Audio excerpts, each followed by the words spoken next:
Welcome into another episode of In the Bonus. Isis Young and myself, Meghan Caffrey. We are so excited to be joined with you with another week chatting about Big East women's basketball. And Ice, we need to start up with a little bit of a recap of this past week because it was a highly anticipated game that everyone was looking forward to. Battle of the Unbeatens in conference play on Fox. It was Creighton and it was UConn. And here's the thing, before we even get into the game, this is one thing that I absolutely love. It was played in front of a record-breaking crowd, okay? 11,141 people showed up in the arena to support women's hoops. I mean, can we just have a moment for that? Yeah, honestly amazing. I love seeing that pop up on my TL this past weekend and everyone that was also dressed in pink. I mean, Creighton does a fantastic job with their pink game. So it's good to see people show up and show out, especially to watch two teams that were unbeaten in conference play. I mean, what more could you ask for? And it honestly was such an awesome game. I mean, the energy, you could feel it watching on TV. And here's the thing, Creighton was down by as much as 20 at one point in the game. They fought back, they brought it to 10 down the stretch, and then ultimately UConn did pull away. But I mean, part of UConn's success, Ice, Sarah Strong, she earned this week's not only freshman of the week from the conference, but also player of the week. She is playing, she doesn't look like she's a freshman. No, oh my gosh, not at all. Like what a luxury for Chino Oriema. I mean, we know he has a long history of bringing in some of the best players who have ever bounced the basketball, but it's still so impressive year after year when he is freshmen that enter the team and are ready to play and contribute. And I mean, Sarah just alone in that game, she led the game in points with 26, rebounds with 12, steals with 5, and blocks with 4 just to lead in all those different categories, all while shooting 9 of 17 from the field.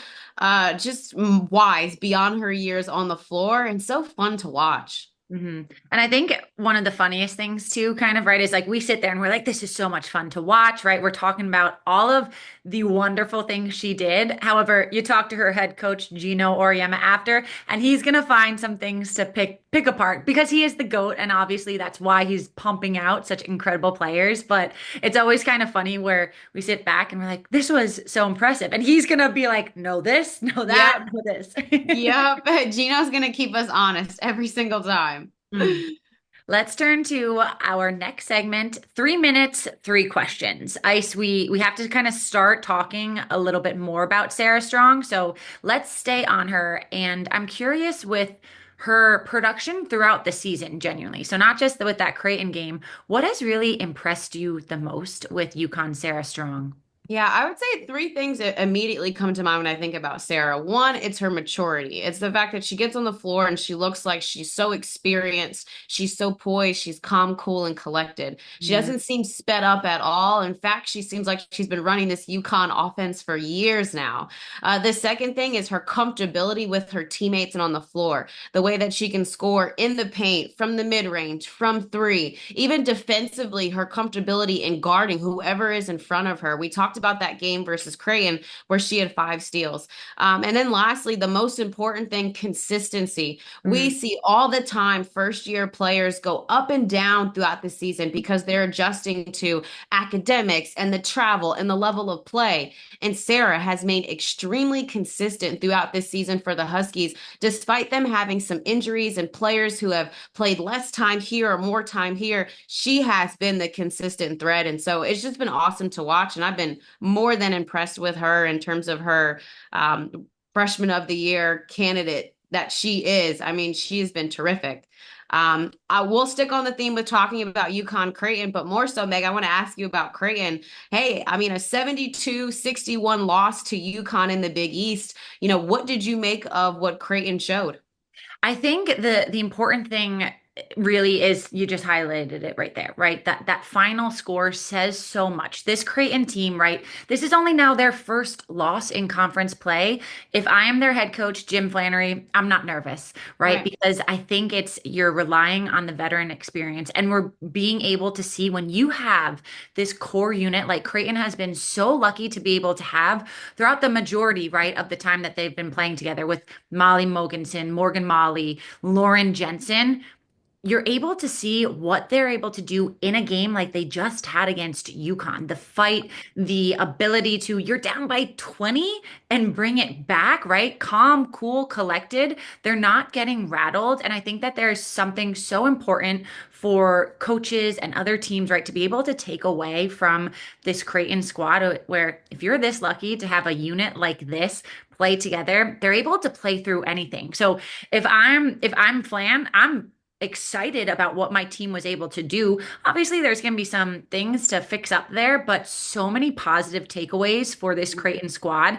And the sky's the limit, right? Like they're only getting better and better. I was so impressed with what they were able to do against UConn. Yeah, I couldn't agree more. Retention in the world of NIL now, I think we're going to start to see that the best programs specialize in retention moving forward, and Jim Flannery certainly has. Yeah, easier said than done. All right, let's chat a little bit about the Pirates now. Ice, okay. What impact has Faith Masonis had on the Seton Hall Pirates? Yeah, I'm a fan of the grandmas, right? The players who just keep playing in fifth, sixth, seventh year, who cares? But first, I mean, her impact has been huge because of her experience, because she's in her sixth season, because she was a transfer from Maryland, where she got to learn and win under Brenda Freeze. You cannot understate how important it is to bring someone in who knows how to win. Also, too, I think just her comfortability with the coach Tony Bozzella. He talked to us about he's had a relationship with her over the years. She's a Jersey girl through and through. And so you can tell that she really appreciates being in this program. She's the emotional leader as well for this team. We saw that throughout the season with plays that she's made or just huddling the team when they need to kind of get back on the same page. But her impact has been huge in terms of knowing how to win and helping the Pirates blend together all of the different players that they've gotten from the transfer portal. She seems to be the main leader in that. Aside from the stat sheet in which she leads them in points and rebounds, and also she's second in assists.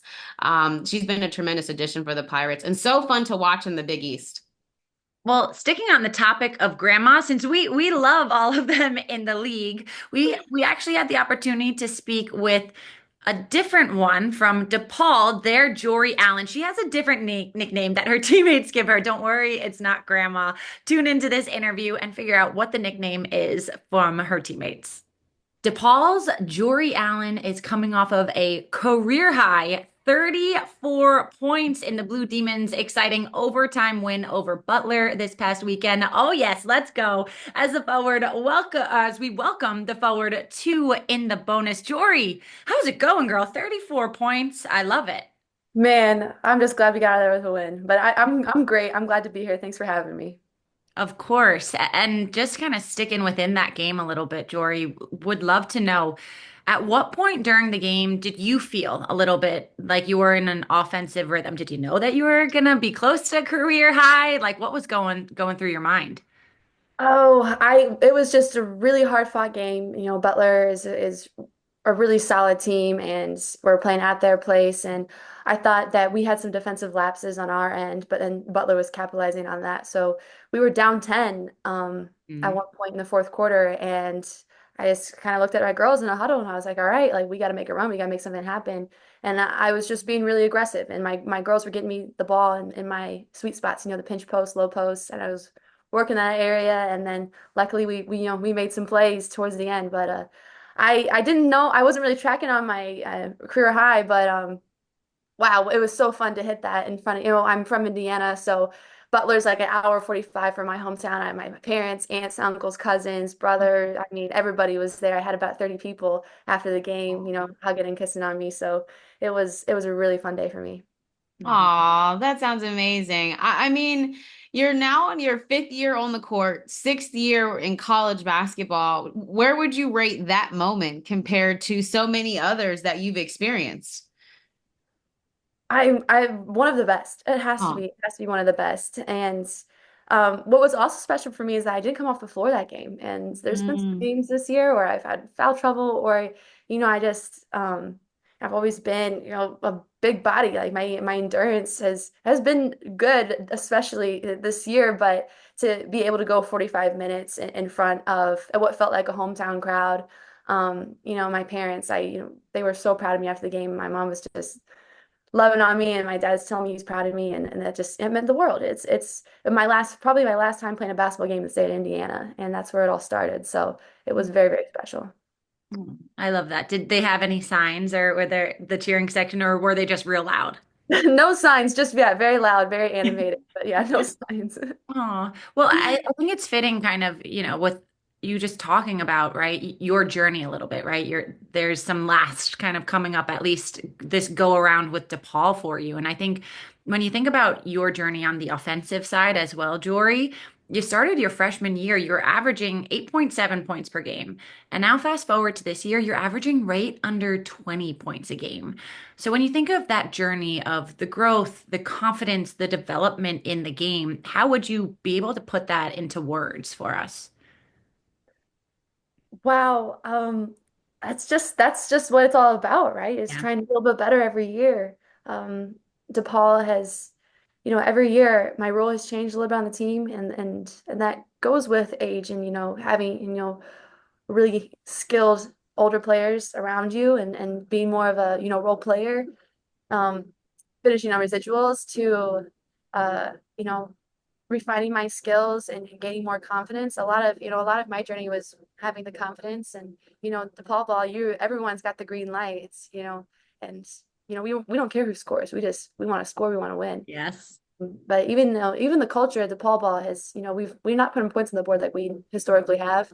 But to be in a position now after so many years of being the go-to person, and having that confidence, having the consistency on the court, and a lot of it is my teammates and my coaches just constantly encourage me, because there's been games where I've gone 8 for 10. There's been games where I've gone 2 for 10. So it's that constant encouragement. It's what's people don't think about is it's really, really easy to score in a game where you're shooting a high percentage and things are just clicking, and you're getting the ball in your sweet spots. It's hard to keep at it when you've missed, and you've got to just keep trying. You got to keep going, especially when as a team we're struggling to score. We've played, we had such a hard non-conference schedule, and that was grueling on us being such a young team. But yeah, I look back on my 5 years, and I'm really, really proud of my consistent growth. I love that, Jory. We've heard of nicknames in the past that some of the younger teammates have given their older teammates. Do we have a little bit of a nickname that any of your teammates have given you this season? I mean, they call me Mama. They call me Mama J. Oh, love that. My name when you text, Jory autocorrects to Jody. So oftentimes I'm Jody or Jody. Um, Ah. it's funny. Um, yeah, but I'm usually Mama. Mm. Love that. Okay, mama is a lot better. We've had teams in the past. It's been grandma, it's been granny. So we'll take Mama J. We'll take Mama J. Okay, Jory. It is such a pleasure chatting with Jory every single time. And I had no idea that she was a writer. I'm so excited for Yeah. that. How cool is that? How special? Multi-talented is Jorie Allen. Mm. All right, girlfriend. Well, we've got a lot to look forward to this upcoming week in Big East women's basketball, especially this weekend as we kind of flip the script to the games that are coming up this weekend. What games, player even do you have your eyes on? Yeah, I would say Sunday's matchup between Marquette at Villanova should be a good game. These two teams are right next to each other in the Big East standings. They're 5-6. The last time they played was January 11th, and Marquette was able to get the win at home. So I'm interested to see if Villanova can get a little bit of revenge. I also just like this matchup in terms of stylistically, Mm. and Marquette having an opportunity to win a really good game on the road as well. So that is what I have my eye on, Meg. How about you?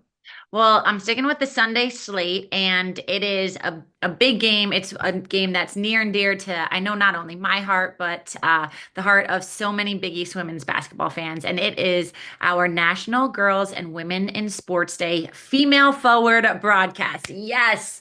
Yeah. One of the coolest initiatives that the conference really has put on.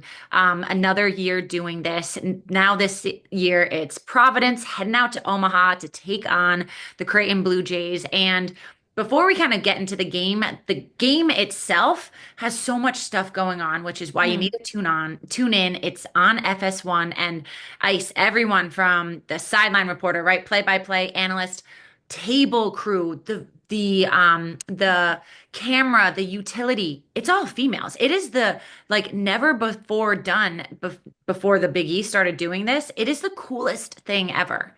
Yeah, I totally agree. I've been a part of two female forward broadcasts, and each time it just gives you an appreciation for the amount of women who are in the sport. And honestly, it inspires me to continue to get more women to do and hold all of these different roles. And also, we just talked about the pink game in Creighton. So Yes. also, what a very cool place to do it. And I do believe that Creighton does a great job of the atmosphere and people showing up and having a head coach like Aaron Bath a part of that game as well. You're going to have all the storylines, friends. I can't wait to tune in.